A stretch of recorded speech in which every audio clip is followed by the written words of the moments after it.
Kicking off the list at number 10. Boiling. Whenever I get in a bath that's too hot, I think of the medieval times. I can't help it. I can't believe this was once a real thing. I get chills thinking about it. Either water or oil would be used for this ancient punishment. To die by being boiled, that was reserved for those who poisoned others. So if you have any vials of poison, toss it. Don't do it, man. Trust me. In 1531, the time King Henry VIII was running the show, they made boiling a capital punishment. So poisoning somebody back then was equal to treason. Therefore, it was agreed you should be boiled slowly in front of like a room full of people. I would say that's the worst, but I know what's also to come on this list. Number 9.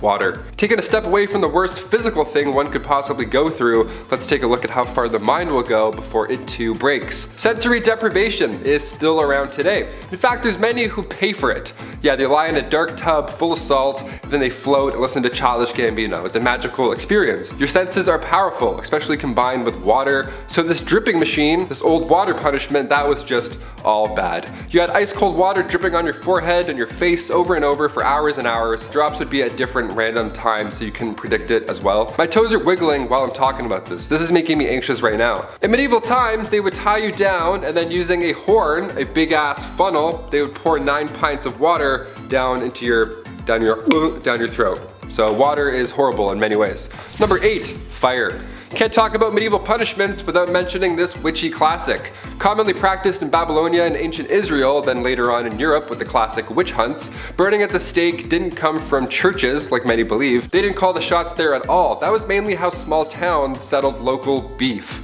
Yeah, by burning at the stake, instead of just like a fist fight at the park. Burning at the stake came in full swing way back in 1431 in France. French disbelievers like Joan of Arc, they were burned at the stake. It was crazy that they actually did this as a form of punishment. This is one of the worst medieval punishments, and believe me, there's a little bit of a silver lining here. It was quicker than most. Sometimes. Gunpowder was sometimes used so that the burning and stuff would be much faster and brighter and louder and much more horrible. A lot worse on paper, but a lot faster. So honestly, I think it's better. History is insane. Another red hot punishment used in medieval times was when the accused had to hold a red hot iron bar and then walk a few steps with it. A red hot iron bar, your hands were literally toast at that point. Here's where it gets even worse though. 3 days later, the accused would come back to the court, and then when the bandages were removed, if their hands were healing, they started to heal, they were deemed innocent. They were on the path to goodness and whatever. If their hands were still in horrible condition from, say, I don't know, holding a red hot iron bar, then they were pronounced guilty. That's how the courts worked back then. Number 7. Stick. This should come as no surprise, but a lot of problems or punishments were probably dealt with in the almighty stick. Cheap, somewhat effective, and in good supply. There's tons of expression for who's got the bigger stick, but like General Shepard from Modern Warfare 2 said, it also depends on who's swinging it. We'll never really know who was the first human-like creature to pick up a stick and wave it, but what we do know is that sticks are a part of everyday life, like tools and hunting. The sticks can also make for an excellent punishment delivering device. Sticks and stones may break your bones, but names can never hurt me. Well, maybe sometimes. Honestly, the only time I've ever been really hurt is when the world lost Harambe. Rest in peace, you silverback angel. Life's never been the same since. Folks. Number 6, molten metal. This was another form of capital punishment, and if you've seen Game of Thrones, it'll ring a familiar bell. A few of these do, actually. Yikes. Metal would be heated up in a cauldron for a long time, to the point where it was liquid. It was molten metal, just a soup of minerals. Look, we said this video wasn't for the faint-hearted, and here at Bumblebee, we like to keep that promise. They would then pour the molten metal on your head, or more commonly known, they pour it down the throat of the accused. Obviously, it wasn't done as a method to extract information, it was done to brutally end someone's life. Because they're not talking after that, of course. Execution by molten metal was supposedly done to a wealthy Roman general, Marcus Licinius Crassus, back in ancient times. The metal would burn your muscles and skin, literally cooking it, and then after a few moments, it would harden. Bad, not good. Number 5. Hera and Heracles. Bless my soul, Herc was on a roll, and Hera, the queen of gods, was extremely jealous of that. All those other women in her husband's life. Zeus's consorts, and Hera hated the kids that came along with the adultery. One of them being, of course, Heracles, who puts the glad in gladiator, Hercules. Yeah, that's the same dude. I was a 90s kid. As the story goes, Hera caused Hercules so much trouble that he was actually driven mad on one occasion. According to Homer, Just before Hercules was born, Zeus announced a prophecy that would make Hercules the ruler of the heavens in his place when the time came. Hera didn't like that so much. She kinda pushed the birth thing a little bit. Hera also made Herc crazy. Little bit of roid rage, you know? In a blind rage one night, he kills his wife and son under the rage spell of Hera. Part of this punishment was that the insanity was just temporary, so when he came to and realized that he John Wicked everyone, yeah, she had won. In sadness, he smashed about 12 labors and got himself back on track. Talk about zero to hero. Number 4. Solitary confinement. This is a kind of punishment that still exists in our modern society, but it can truly be one of the worst punishments out there because of the type of psychological distress that it causes. We were all just in a pandemic for so long. We got so bored and we had Netflix and iPads and whatevers. I can't even imagine this back in the day. Basically, it's a prisoner living in a single cell with little to no contact with anybody else. Not even like a guard or anything rattling keys like in the old times. It was just nothing. No one would even check on them. There are many stories about people being locked up for so long they forget about their families, and some people have gone away to solitary confinement for so long that once they're out, they just forget how to speak, really. They forget how to be a human and interact in the real world. Solitary confinement and the negative effects that it has on a person is becoming a wider topic of conversation because of the effects on a person's mental well-being, and it's a topic for a lot of human rights organizations. Back in medieval times, solitary confinement was literally just a room made of stones. It was pitch black, freezing cold, you were tucked away below some janky castle, and most of the time you weren't really alone. In the dark, nibbling away at your little piggies were. Number 3. Hip hop and buck. There's really nothing worse than a neighbor who's too loud, especially for their own good. You can go house searching in this market, look all over, and finally find the right place. Ooh, too bad your neighbor's a metalhead and doesn't care about the bylaws. Uh-oh. Listen, I can jam to Metallica all day, but it is best to respect those around you, just the way I feel. Well, Andrew Vactor was that neighbor, and after finding himself in court, he was facing a $150 fine. Or he had the option to listen to classical music for 20 hours and pay only $35. He got about 15 minutes into Bach before he got up and decided to pay the $150 fine. He said he was late to band practice, but in actuality it was more of he didn't want to listen to the music, which he was doing because he was loud and making people listen to music that they didn't want to listen to. It's, how the tables have turned. It's disgusting. Number 2, the breaking wheel. The breaking wheel is literally just a large disc, a pirate ship wheel almost, just lying there, where somebody is then tied to it and everybody else just hammers them and beats the shit out of them over and over. But of course, since we're talking about medieval times, everything has to be a show and whatnot, so once the accused was beaten and then presumed dead, the wheel would lift up and turn just to show everybody what's up.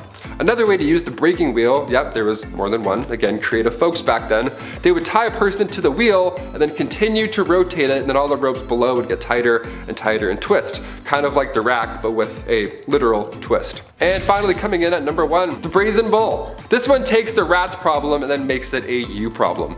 Out of all the ones on this list, the Brazen Bull is the last one that I would do. Straight up haunting. It's also been referred to as a Sicilian bull, and basically, it's not too complex. There is a bronze sculpture, often in the shape of, you guessed it, a bull. But in medieval times, it was just a big, closed cauldron, and usually it was large enough to fit a person inside. Yeah, this was in a Saw movie too, I believe. That's how you know it's a good one, when it's in the movie Saw. So once the person was locked inside or it was leaned over so they couldn't get out, a fire would then be set underneath this bull, and then you can probably figure out the rest in your head. They would even engineer the bull so that when somebody screamed, it sounded like a bull's roar. Number 10, Ray Romano. While listening to Ray Romano's voice for hours on end may be one of the harshest punishments ever conceived. Seriously, I wouldn't want to do that. What I was actually referring to was his portrayal of the woolly mammoth in Ice Age. Yes, the large tusked beast of the forgotten era. They were tough, and if crossed would surely spell the end of any Neanderthal brave enough to face one alone. Which I'm sure at some point was. Cause trouble in the tribe? Well, then you have to bring us dinner, and we're hungry, so please go single-handedly and hunt and bring back a woolly mammoth. I couldn't even imagine. Unfortunately for those Neanderthals, this isn't Star Wars, and they weren't Boba Fett. Bringing back the head of a beast single-handed wasn't going to happen. They were most likely going to get trampled and left for archaeologists left to find thousands of years later. Yeah, no thanks. Number 9. Cliff. While the Neanderthals might not have been as smart as their Homo sapien counterparts, they were not exactly idiots. You find a high enough cliff, and you push said banished member off the cliff. It's simple. but effective. There's a good chance that whomever gets pushed off said cliff will not cause trouble for the tribe any longer. This is something that many civilizations would do for many years. The Greeks, the Romans, just about everyone really. You can't blame them either. It's cheap and quick, and if the cliff or ledge is high enough, you don't ever have to worry about cleaning up. Although I wouldn't do it in a pit like the Spartans. That would just fill up too quickly. And no shot that was the first time that Leonidas kicked a dude in the pit, let's be honest. Is there someone who empties the hole later? Cliffs are just easier. Just easier. Number 8, ear infections. Okay, not exactly a punishment, but it could be a punishment from up above. Hear me out. Not exactly sure who did this to the Neanderthals. Maybe it was God, maybe it was evolution, maybe it was something else. But the Neanderthals were cursed with something that I don't ever want to experience again. Shout out to the people who don't want to put their head underwater because after about 5 hours, the bonfire on the beach isn't so fun with your friends because you have an ear infection. Yes, that's right, ear infections. I'm sure I just described someone's least favorite summer night.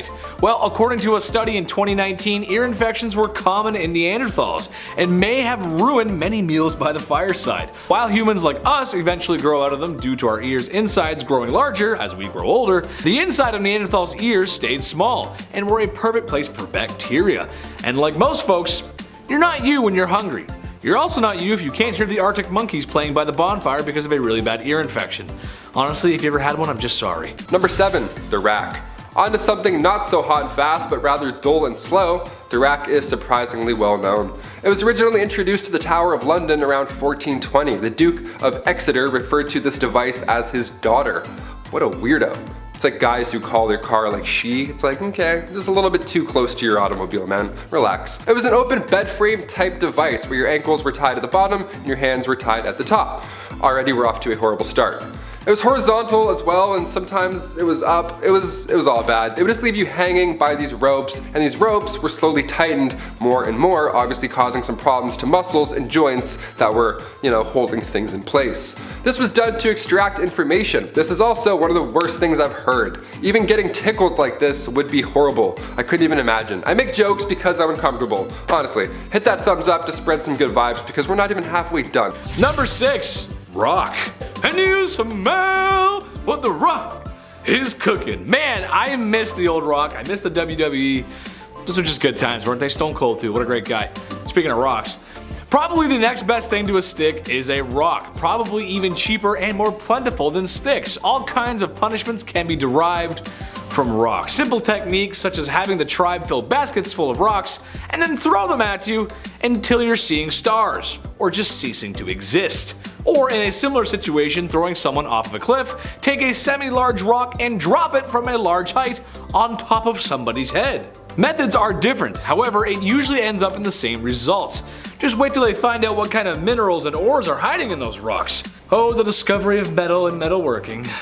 Number 5, penalty of the sack. Man, this one is just so brutal. Here's one from ancient Rome because we gotta mix it up a little bit. Some modern, some from the past. Here we go. I would not wish this upon my worst enemy. So once found of a worse enough crime to deserve this, you would be placed in a large leather sack. But because Romans are super nice and don't want you to be lonely, they give you some pets to keep you company. Also placed in the sack with you is a chicken, a dog, a monkey, and a snake. Wow, that sounds like quite the party. You might get a little thirsty in there having so much fun, so then the animal squad entourage in you is thrown into a body of fast moving water just to cool off. How nice. All jokes aside, this is a horrible and brutal method that has several animal agencies looking for a time machine just to talk to the Romans and ask them, hey man, not cool, That's crazy. I can't even imagine that. Have you ever been whitewater rafting before? That's that plus a monkey and a snake? Oh, I don't like that. Number 4, sacrifice. When your source of food gets taken away and then the rain doesn't stop for 6 days and 6 nights, and when your favorite VHS no longer works, it can truly only be an act of God. We have to please him. Set a bunch of ooga booga men around the campfire. But how do we do this? Well, that's usually when the quiet person in the back speaks up. Sacrifice someone to the gods, he says.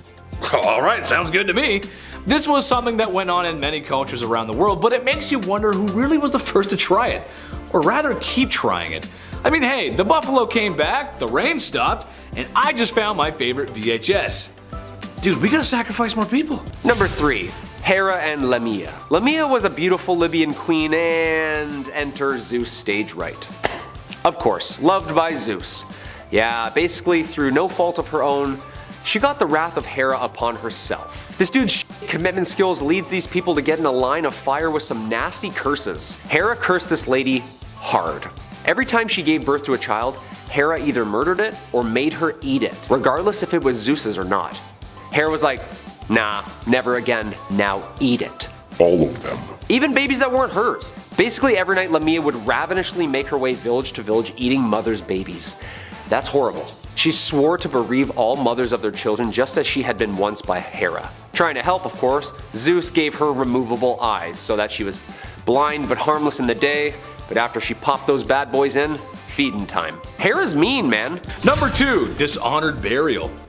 You are born, you live, and then you pass away. That's life. You gotta make the best of it. And at the very end, the least you can hope for is that the people will love you and give you the proper send-off that you deserve.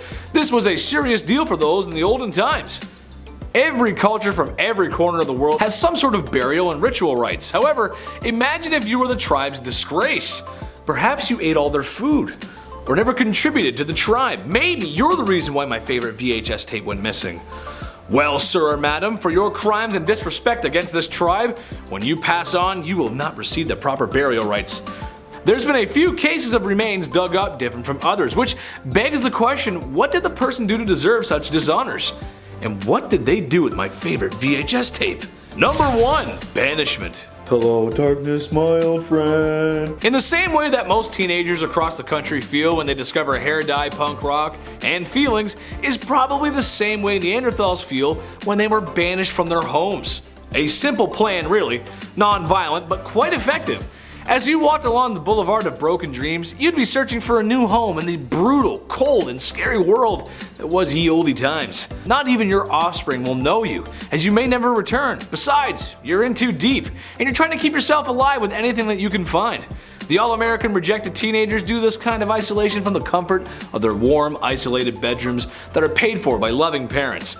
The Neanderthals were serious, as leaving the safety of your numbers had many disadvantages, not being eaten by a predator for one. Stay strong, kids. Stay strong. Number 10. Aphrodite and Lemnos. Kicking off this list, we have some pretty tame punishments. Definitely cruel to say the least, but more on the non-lethal side of things, as gods' sakes go. Apparently the gods love to be praised. Yeah, they're awesome. But sometimes they do some foul stuff. The goddess of beauty herself, Aphrodite, gets pretty pissed when she's not obsessed over. And the women of the Isle of Lemnos were kinda slacking on the prayer department. So she cursed the people of the island with a foul smell. I mean, that's pretty mean. Everybody stinks sometimes in life, you know.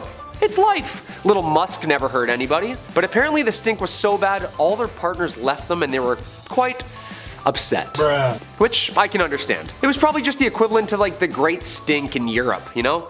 Bodies and carcasses on a hot grease day just heating up the water and stinking it up. But nope, now it's a curse. Poor women of Lemnos probably get that rep for a while, you know? Stereotypes, they're brutal.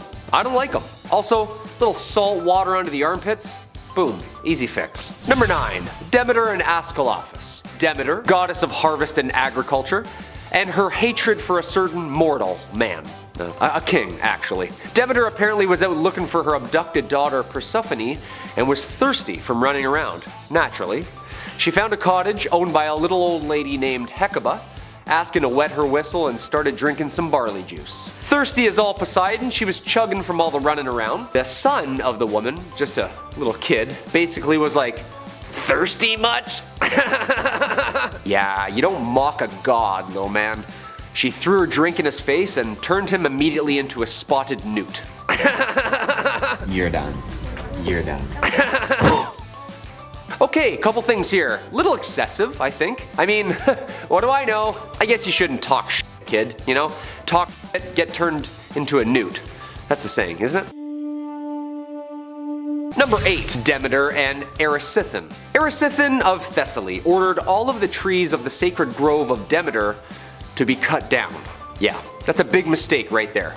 Industrial logging. One huge oak was covered with beautiful wreaths, a symbol of every prayer Demeter had ever granted, and so the men refused to cut it down. Every other one, of course, yeah, let's go get that rustic log cabin look. Erysichthon needed more wood, so He himself grabbed an axe and went out and cut down that last tree. He was cursed by a nymph, naturally, whose prayer had been heard by Demeter herself. Long story short, she was like, "You want to build and eat? No problem." Gave him the munchies of a lifetime. Non-stop hunger. And insatiable hunger. Guy ate everything in sight. He was so hungry, Guy started eating himself. Yeah, all of him. Look, I've been hungry and picked something off the floor, 5-second rule, no problem.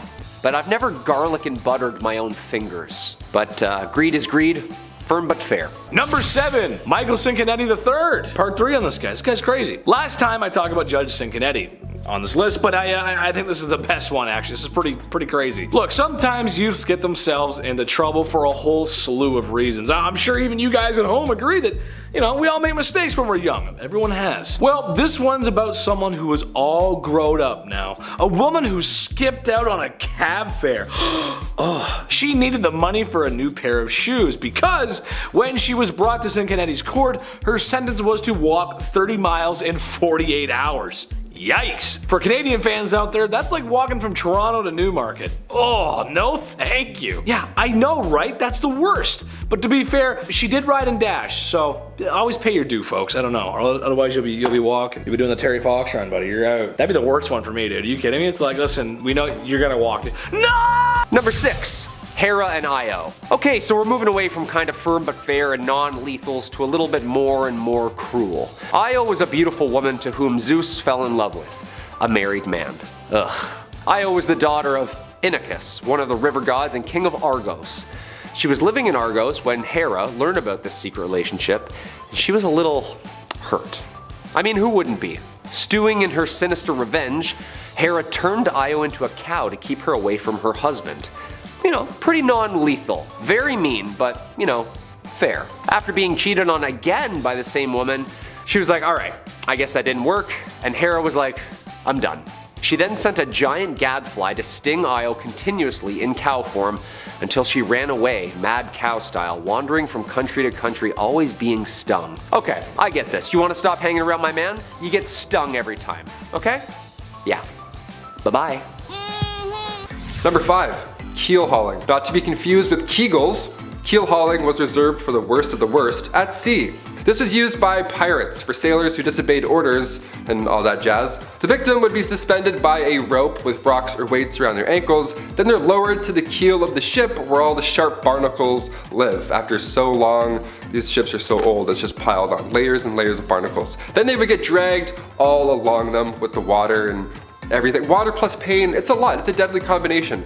Anything to do with barnacles in the sea, no chance. I'll literally tell you anything, Blackbeard. Anything. Number 4. Arachne and Athena. Okay, so little Hex here, little Labors there. The wrath of the gods is pretty tame so far.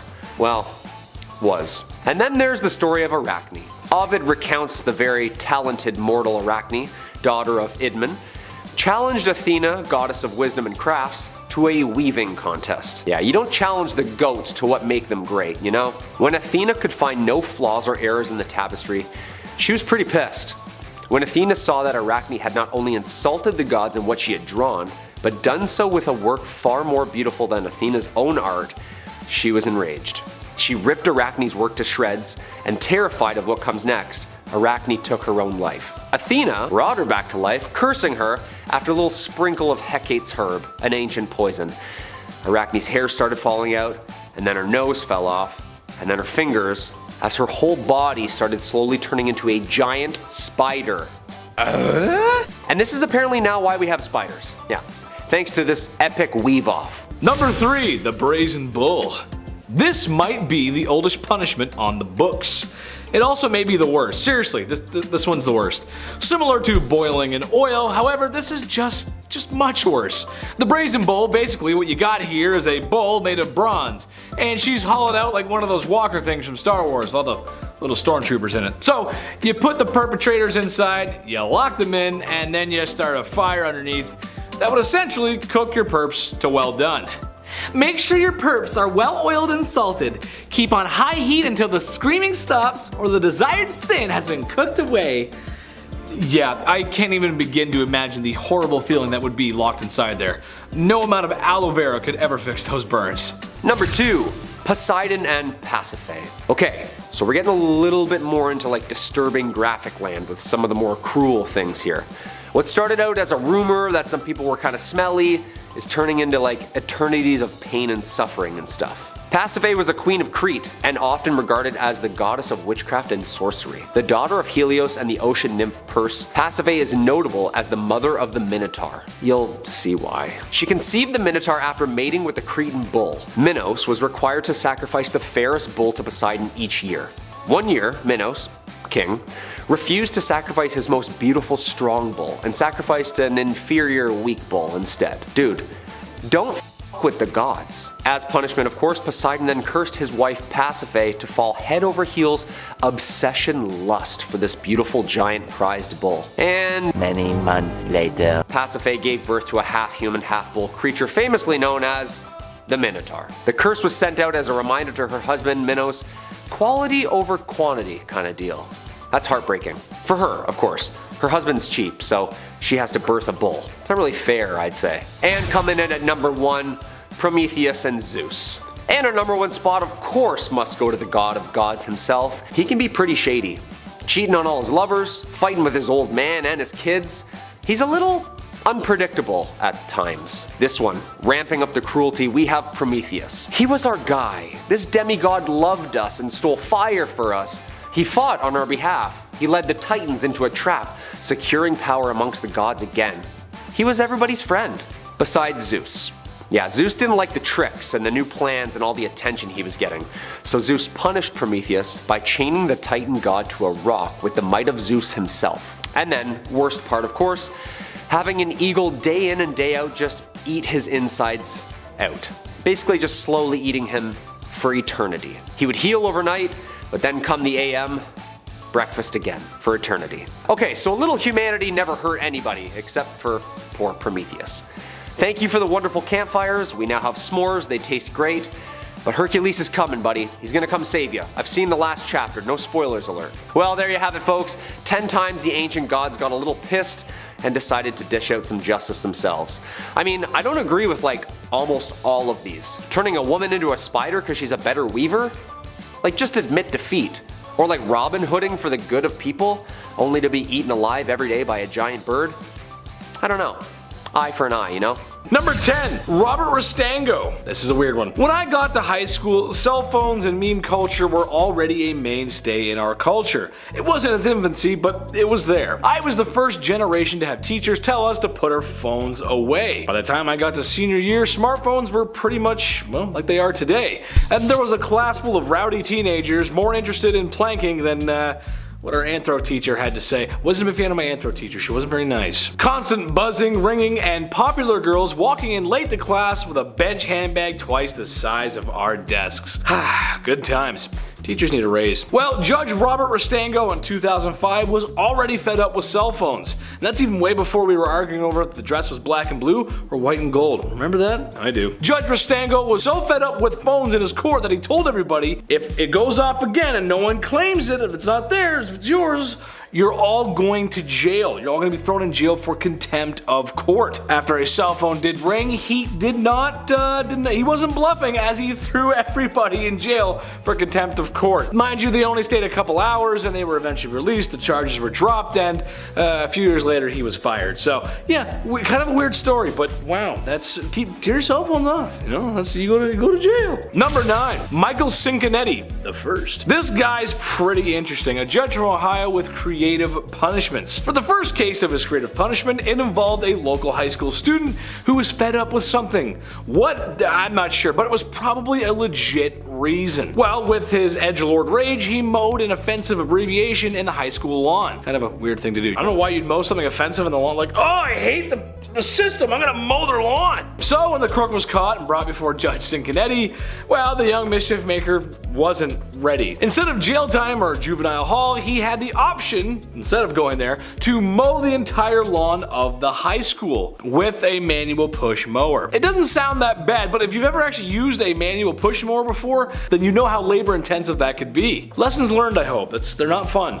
After after a day of using it, you gotta take the blades off, sharpen them, you gotta oil. Oh, it's no good, no good. Number 8, Michael Cinconetti, the second part. Here we go. This guy's got a couple under his belt. It's pretty cool. Another youth in trouble of being sucked into the justice system of America.